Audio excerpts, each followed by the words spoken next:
Bonjour à tous. Je suis ravie d'être là devant vous aujourd'hui. On nous a demandé de parler de personalization and cultural change. S'il y a bien un secteur qui revendique dans son ADN d'avoir la personnalisation chevillée au corps, c'est l'hospitalité. La personnalisation au sens de l'attention à l'autre, la connaissance et la reconnaissance de nos clients, la connaissance de leurs préférences, le care, pour s'assurer qu'ils vivent dans les hôtels une expérience pas comme les autres. Et d'ailleurs, nous n'y trompons pas, si on ouvre un bon vieux Larousse papier, je sais que je suis CDO, mais quand même, l'hospitalité, avant d'être un secteur économique, est une posture. Je cite, « Générosité, bienveillance, cordialité dans la manière d'accueillir ses hôtes ». Et dans ce contexte-là, la personnalisation est non seulement au cœur de l'ADN d'Accor-Hôtel, mais c'est aussi un pari permanent, parce que la personnalisation, c'est avant tout de l'humain, de l'interaction, et en ce sens, elle n'est jamais acquise, et c'est une attention permanente. Et par ailleurs, les attentes de nos clients changent en matière de personnalisation. Ce qui semblait exceptionnel sera demain banal. Ce qui est une surprise sera demain un dû. Et c'est justement de ça que je vais vous parler aujourd'hui.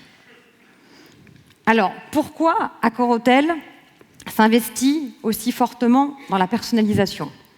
Parce que, comme je vous l'ai dit, c'est au cœur de notre ADN. Nous sommes dans le care, dans l'hospitalité. Ensuite, parce que dans un marché de l'hôtellerie qui est profondément disrupté, c'est le mot à la mode, mais c'est une réalité à l'ère du numérique, nous avons d'un côté la croissance des OTA, des Online Travel Agencies, de l'autre, l'émergence de nouvelles offres, telles que le private rental. Et donc notre conviction, c'est qu'en termes de différenciation, de création de valeur, c'est la personnalisation qui fera une différence. Ça ne sert à rien de vouloir avoir l'exhaustivité d'une OTA. Je ne pense pas que ce soit le but d'ailleurs. En revanche, notre credo stratégique, c'est que la personnalisation peut être un vrai levier de différenciation sur le marché de l'hôtellerie. Une fois qu'on s'est dit ça, ça veut dire quoi? Ça veut dire ça. Ça veut dire que tout d'abord, sous l'impulsion de Sébastien Bazin, comme vous le savez, Accor-Hôtel a renforcé sa dynamique de personnalisation. Comment? Tout d'abord, en jouant sur le levier assez traditionnel du programme de fidélité. Comment? En enrichissant les partenariats autour du programme Le Club Accor-Hôtel, avec une série de Freddie Awards qui reconnaissent, et nous en réjouissons, la qualité du programme de fidélité, en diversifiant les partenariats de ce programme de fidélité et en permettant à nos membres, à qui nous offrons des services personnalisés, de sortir de l'hôtel. Après tout, pourquoi est-ce que quand on est membre et qu'on veut avoir une attention personnalisée, on aurait seulement un bénéfice dans l'hôtel? D'où l'idée, par exemple, d'acquérir Accor Arena et de vivre des expériences différentes, personnalisées, autour de concerts, d'événements sportifs, etc. L'autre angle de personnalisation pour Accor-Hôtel, c'est d'aller plus loin, en acquérant des acteurs clés de la personnalisation en termes de savoir-faire. Lesquels? Récemment, John Paul, service de conciergerie. On passe de l'attention, de la fidélité, au sur-mesure. Autre acquisition récente qui a totalement transformé l'ADN du groupe, Accor-Hôtel étant, comme vous le savez, une entreprise plutôt mid-scale, éco dans son ADN, c'est l'acquisition du segment luxe FRS, avec l'enrichissement d'un portfolio de marques inédit, avec Fairmont, Raffles, Swissôtel. Oui, le Royal Monceau est chez Accor-Hôtel. Et nous avons acquis à travers ça une connaissance, un savoir-faire, une expertise dans la personnalisation absolument extraordinaire. En parallèle, la stratégie de personnalisation, c'est répondre à des goûts qui changent. Car la personnalisation, c'est aussi être à l'écoute de goûts, de préférences qui évidemment changent, comme les vôtres, comme les miens, comme tous ceux des gens et des générations qui viennent dans nos hôtels. C'est pour cela qu'Accor-Hôtel a acquis du private rental, One Fine Stay, mais aussi développer des marques différentes, type Joe & Joe, pour les millennials. Et en ce sens, la personnalisation est une école d'humilité permanente, parce qu'elle n'est jamais acquise, et elle ne pardonne pas, elle ne permet pas la déceptivité. Et d'ailleurs, si nous voulons une stratégie de personnalisation réussie, il nous faut suivre les changements culturels et les attentes des consommateurs. J'aimerais ici partager quelques ressentis, quelques enseignements avec vous de ce que j'ai pu voir au cours de mes premiers mois chez Accor-Hôtel. Tout d'abord, la personnalisation se déconnecte de la notion de fidélité. Les gens n'ont plus envie d'être fidèles pour forcément avoir une attention personnalisée. Deuxièmement, la notion de fidélité se déconnecte du temps. Les gens n'ont plus forcément envie d'attendre pour avoir les bénéfices d'un programme de fidélité. On parle d'instant gratification. Ensuite, la fidélité n'est pas l'exclusivité. Les consommateurs peuvent avoir plusieurs programmes de personnalisation et de fidélité. Et dans ce cadre, il faut savoir faire une différence. Enfin, au-delà de l'immédiateté, du ressenti direct d'avoir une attention personnalisée dans nos hôtels, les clients veulent du sens. La personnalisation rejoint, au-delà de la transaction, de l'intérêt de séjourner dans nos hôtels, de l'acte d'achat, le sentiment d'adhérer à des valeurs. Ils veulent de l'inspirationnel. Ils veulent l'appartenance à une perk, comme on dit en anglais, l'appartenance à une communauté. Dans ce contexte-là, puisqu'on parle de personnalisation et de cultural change, que peut-on faire? Comment aller plus loin? Et est-ce que le digital peut vraiment nous aider? Puisque j'ai dit tout à l'heure que le propre de la personnalisation, c'est l'humain, c'est l'interaction. C'est ce qui fait que dans l'ADN de l'hospitalité, il y aura toujours quelqu'un pour vous accueillir, vous reconnaître et vous faire vivre quelque chose de différent. Au fond, je pense que le digital est un formidable accélérateur de personnalisation. Et j'aimerais partager avec vous différents éléments.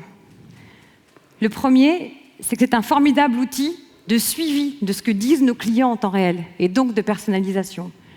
Aujourd'hui, dans le réseau des 4200 hôtels Accor-Hôtel, nous avons un outil qui s'appelle Voice of the Guest, qui permet de concaténer, d'agréger toutes les reviews de nos clients qui nous disent ce qu'ils pensent de notre programme de fidélité, qui nous disent ce qu'ils pensent de l'attention dans les hôtels, qui nous disent ce qu'ils pensent à l'aune de leurs attentes et de leurs changements culturels, de notre posture d'hospitalité et de personnalisation.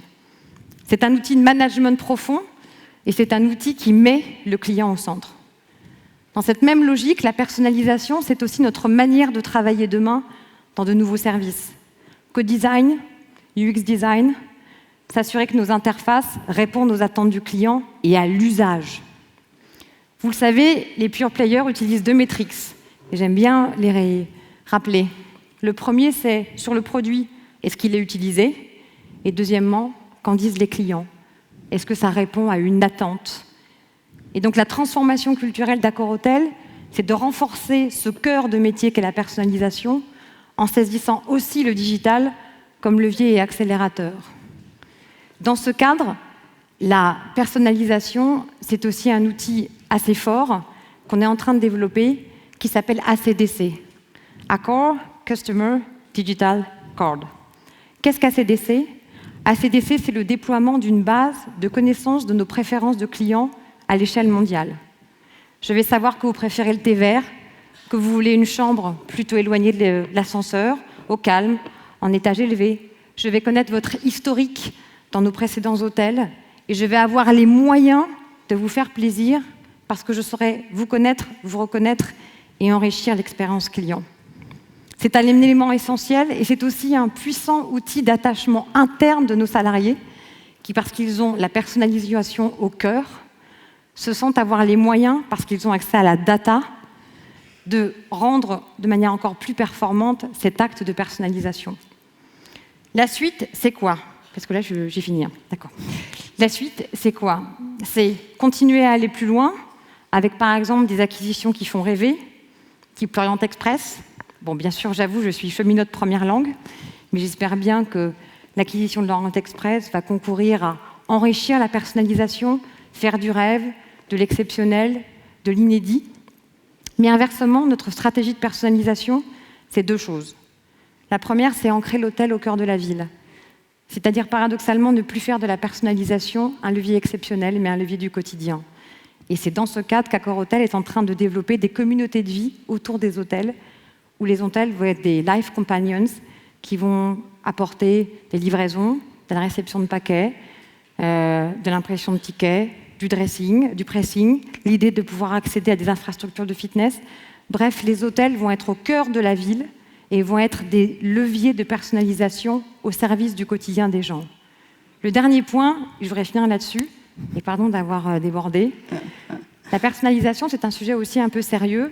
Eric le disait tout à l'heure, c'est la data.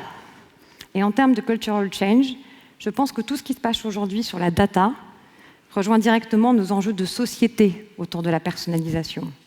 Et pour moi, pour revenir au bon vieux Larousse, une personnalisation réussie, c'est aussi une protection des données des clients, le respect des obligations GDPR et du règlement européen qui rentre en œuvre le 27 mai prochain. Et donc, tout simplement, pour revenir au bon vieux Larousse, la personnalisation, c'est le respect des clients. Merci à tous. Merci infiniment, Maude.